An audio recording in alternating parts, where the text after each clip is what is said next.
With LinkedIn ads, you can either increase efficiency or volume. But wait, can you have both? Here's a strategy you'll need to know about on this week's episode of the LinkedIn Ads Show.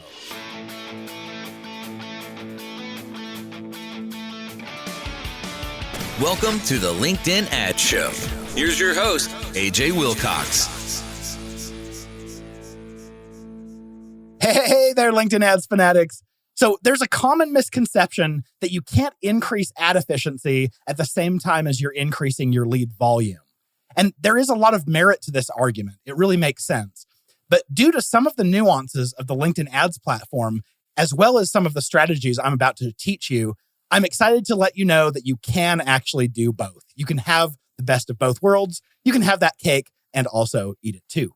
Make no mistake about it, this is secret sauce, and I'm letting you in on it. So please do show your gratitude by leaving a review on the show. The most common place to do this is within Apple Podcasts. So if you're listening on an Apple device, it should be easy to navigate over there. Otherwise, open up iTunes and look up the show, B2 Linked. And honestly, there's nothing you could do that would make me happier. In the news, I'm back after my Alaskan cruise, and I'll tell you, it was fantastic.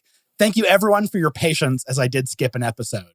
I did get to go dog sledding. I got to see whales and glaciers and go canoeing and jeeping and kayaking. And those of you who know me well know I don't get cold very often, and I always get sunburned. You'll be pleased to know that even in Alaska, I only had to wear a jacket twice, and I came back with no sunburns. I came back to a good friend, Glenn Schmelsley from Marketing What's New. He sent me an update about something that's going on inside of Campaign Manager. He sent me the screenshot, and I'm actually not sure where to find the screenshot, so you may see it within your accounts.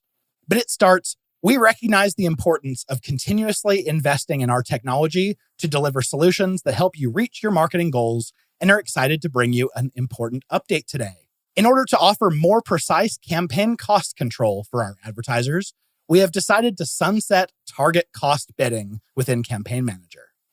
In its place, we'll be launching cost cap bidding, which will offer greater cost control, even for cost per lead, as well as improved ROI. While target cost bidding allows a range of costs, cost cap bidding will cap your average bid so that you don't spend more than your desired amount. Among this updated bidding product suite, you will be able to confidently choose a bid strategy that best suits your campaign goals.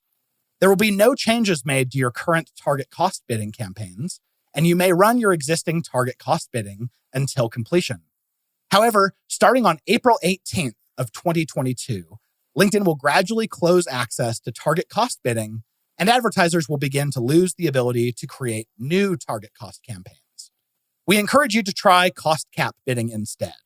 And there's a button to learn more. Down in the show notes below, you'll see a link to where you can click on the Help Center article all about cost cap bidding. So you can go and do more research there. But basically, if I can distill it down for you, target cost bidding is being phased out. And thank goodness, because we have tested it extensively and found no scenario where it provided a lower cost or a higher quality of lead. And it's being replaced with cost cap bidding, which actually seems really similar to Google's target CPA bidding.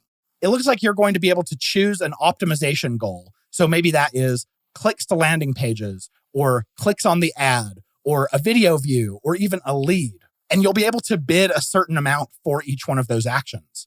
And then the system will go into this learning phase where it's adjusting your bids up and down, trying to find the highest number of those key actions that you're looking for at the lowest cost, or at least around the cost of what you're bidding. And then after that learning phase, LinkedIn's probably going to attempt to bid over time so that your key action averages about what your bidding was.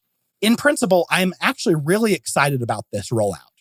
We'll definitely need to test it out to see if LinkedIn's auction is smart enough to actually find the right people at lower costs, since the platform doesn't really have a track record of being able to do this well in the past. This episode is brought to you by B2 Linked. The LinkedIn Ads Show is proudly brought to you by B2Linked.com, the LinkedIn ads experts. If the performance of your LinkedIn ads is important to you, B2 Linked is the agency you'll want to work with. We've spent over $150 million on LinkedIn ads, and no one outperforms us on getting you the lowest cost per lead at the most scale. We are official LinkedIn partners, and you'll deal only with LinkedIn ads experts from day one. Apply to work with us on the contact page of b2linked.com. We'd absolutely love the opportunity to get to work with you. All right, let's jump into this efficiency versus volume argument. I've heard this said by especially web development agencies or other agencies who build something concrete for a client. You can have something in high quality, at a fast speed, and low cost. Pick two of them, but you can't have three. And what that means is if you need something fast, chances are you won't get quality, or you need something at low cost, you probably won't be able to get it fast if you want good quality. And this is what was going through my mind when at a previous company, my boss doubled my budget one month because things were doing so well with LinkedIn ads. And she said, let's double our budget, but I also want you to decrease our costs per lead. And I went back to her and said, actually, you can't have both. We can't be doubling our budget and decreasing our costs per lead at the same time. They are diametrically opposed ideas. The actions that you would take to increase your budget that way means bidding up, which automatically means you won't be able to lower your costs per lead. But then later, I figured out a strategy where you actually can have both. And I'm going to lay out this strategy for you.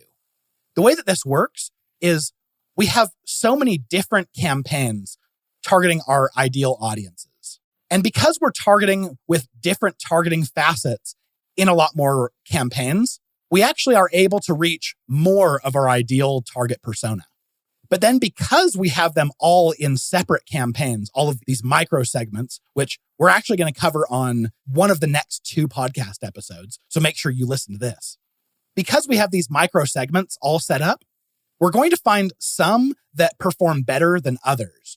And so what we can do by increasing the number of campaigns and the number of ways that we're targeting these ideal prospects, we're going to find that some of these campaigns are costing more or costing less or are about average. And what that means is you can start to bid down or shut off the poorer performers, and you can bid up and give additional budget to those that are high performing. And I'll give you an example here. So let's say you do some analysis and you find that you have 3 campaigns that have a cost per lead of about $200. Then you have another 10 campaigns, which are all performing at about average, about $100 per lead. And then you have another 3 campaigns that are running at a cost per lead of about $50. So you've got your 3 campaigns that are poor performers. You have 3 campaigns that are performing really well and 10 that are kind of in between. If I want to both increase my spend and decrease my cost per lead, what I can do is I can go into those 3 campaigns that have the $200 CPL and I can bid them down. So let's say we're bidding at $12 per click. I could bid those down to $10 or $8 per click. And because I decreased them, we're going to see less volume from them. But the volume that we do get is probably going to perform closer to our $100 cost per lead average. And what about those 10 campaigns that have a cost per lead of around $100? So this is about average and we're okay with this. We could go in and increase their budgets just in case they are budget limited. And all of a sudden, overnight, these campaigns that were spending, let's say that they were spending their budget of $10 a day per campaign. If we increase that to $20 or $30 per day, all of a sudden, these campaigns are pushing more volume at exactly the same efficiency. We've increased their budget and they're still paying about $100 per lead. So we're just getting more volume. And then we turn our attention to those 3 campaigns that have a cost per lead of around $50, which is really low for us. What I would do then is I would increase the budget here, give these campaigns as much leeway or leg room as you can possibly give them. And if they're way outperforming, if they're at $50 per lead, what if we bid up? If we bid up, maybe they actually start creeping closer to those $100 cost per lead, but we're able to get a lot higher volume of them. So as you can see, we've lowered our overall cost per lead significantly. We might have taken our overall cost per lead from, let's say, like $140 all the way down to $100. And we've actually been able to double, triple, or quadruple our total spend. So we've talked about being able to set up a whole bunch of different types of campaigns with different targeting. If you go all the way back to episode 2 of the podcast, we talk about this. But basically, there are 4 standard ways that you can usually target someone on LinkedIn. That's by job title, by job function with seniority, by skill with seniority, and finally, number 4, by groups with seniority. And don't jump too far ahead. Make sure you listen to one of the next couple episodes where we talk about segmentation. But then you can go and segment your audiences by things like company size, by job function, by seniority, by geography, etc. And what it does is it gives you a lot of different campaigns that are now hyper-targeted. So what you do then is watch the performance. You're going to find some poor performing campaigns that you can either bid down or shut off entirely. You'll find some good performers that you can bid up and budget up, just try to add more fuel to them. And then as you look in your CRM and talk to your sales team, you'll find some of these that create higher quality leads. And you'll want to give more fuel to those targeting options and campaigns to get more of those high quality leads out of them. We had 2 different clients that we implemented this strategy for.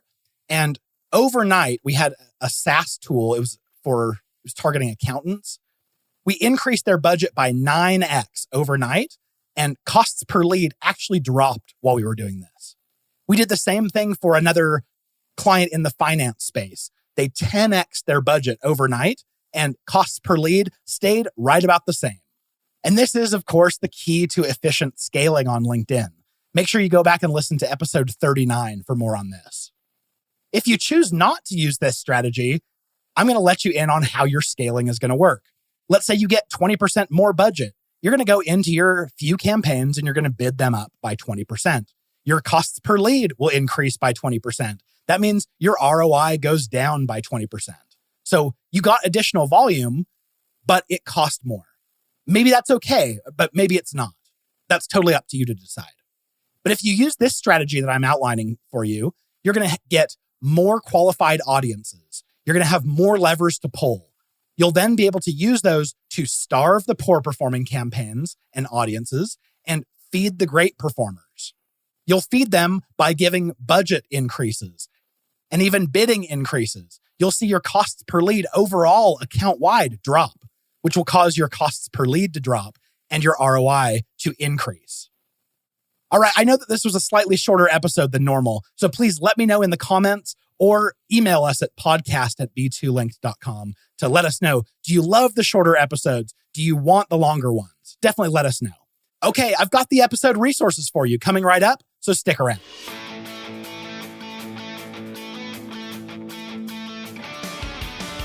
Thank you for listening to the LinkedIn Ad Show. Hungry for more? AJ Wilcox, take it away.